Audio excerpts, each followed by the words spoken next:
No cabe duda que esta segunda ola de pandemia, el COVID, el virus, nos preocupa o nos debe preocupar mucho. Vamos a recibir a un especialista, virólogo, investigador del CONICET, Mario Lozano, que además ustedes saben es secretario de Educación y Culturas del municipio de Quilmes. Mario, gracias por recibirnos. ¿Cómo estás? ¿Qué tal, Pedro? Muy bien. ¿Cómo les va a ustedes? Bien, bueno, independientemente de las medidas que el gobierno ha tomado, que los gobiernos toman, que pueden algunos estar de acuerdo, otros no, creo que nos hemos distendido, es como que la pandemia no pasó, ¿no? En muchos argentinos nos pasa esto, nos pasó esto. Creo que hay que insistir en este tema de Bueno, cuidarnos. yo creo que, sí, creo que Argentina tuvo en el 2020 bastante éxito en controlar la pandemia sin que explote. A pesar de eso, hubo, como todos sabemos, decenas de miles de muertes que enlutan a muchísimas familias argentinas. Pero a diferencia de lo que ocurrió en otros países, incluso en países vecinos muy cercanos o en países muy poderosos económicamente, mucho más poderosos que nosotros, acá el sistema de salud soportó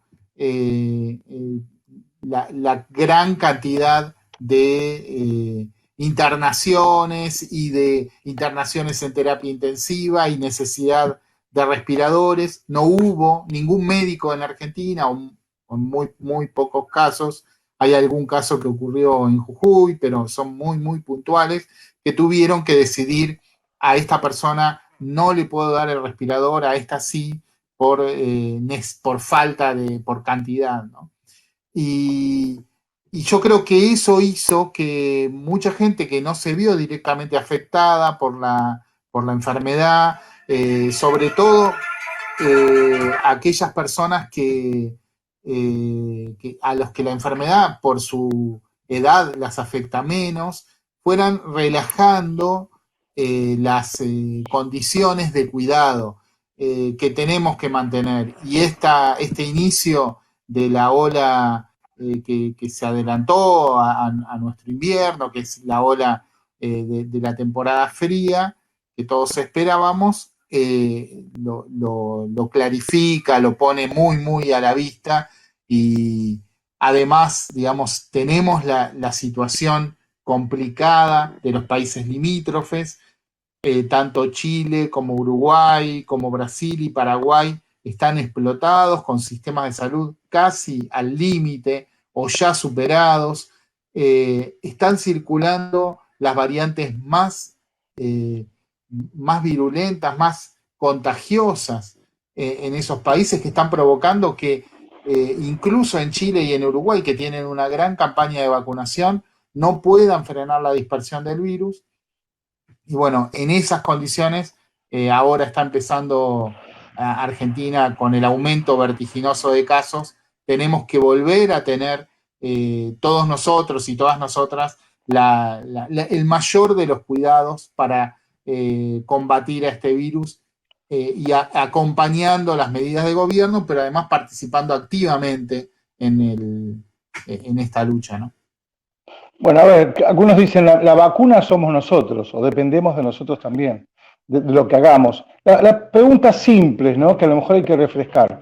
Recordemos que al principio cuando íbamos a hacer compras, volvíamos a casa, nos rociábamos la ropa o nos bañábamos, nos sacábamos los zapatos, rociábamos con alcohol los productos que compramos. Eso creo que hay que volver a insistir con eso. Pero la pregunta es, ¿qué pasa cuando yo salgo a la calle? ¿Corro el riesgo de que el virus esté circulando en el aire?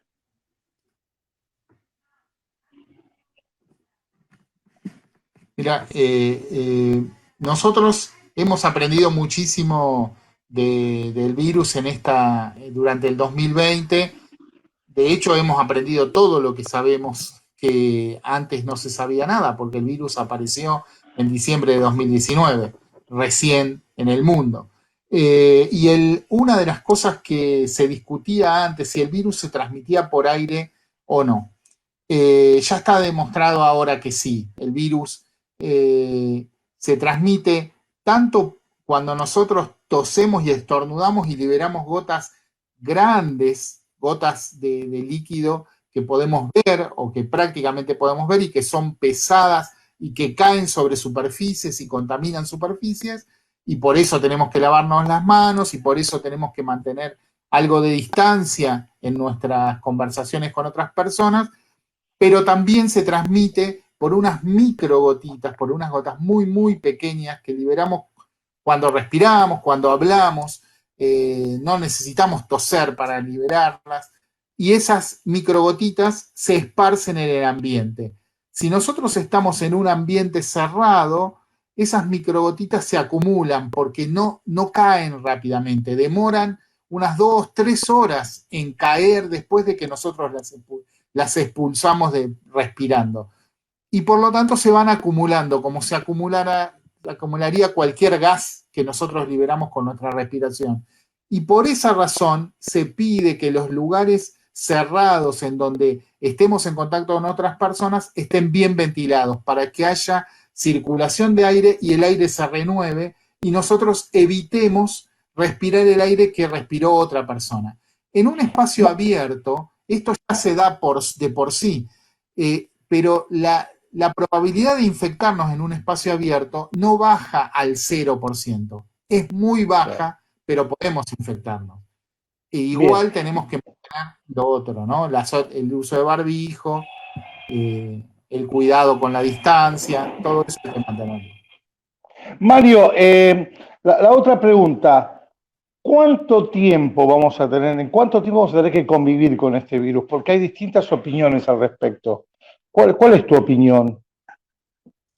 Mira, probablemente mucho tiempo, seguramente un par de años más, sin ninguna duda, pero al mismo tiempo hay que decir que si nosotros lográsemos vacunar y proteger completamente a la población de mayor riesgo, que está conformado por los adultos mayores de 60 años, por los trabajadores esenciales que están muy en contacto con el virus y entonces se exponen a grandes cantidades de virus, y por los adultos menores de 60 años, pero que tienen alguna otra enfermedad que hace que el cuadro clínico de la enfermedad que produce el coronavirus sea más grave y tienen mayor tasa de mortalidad.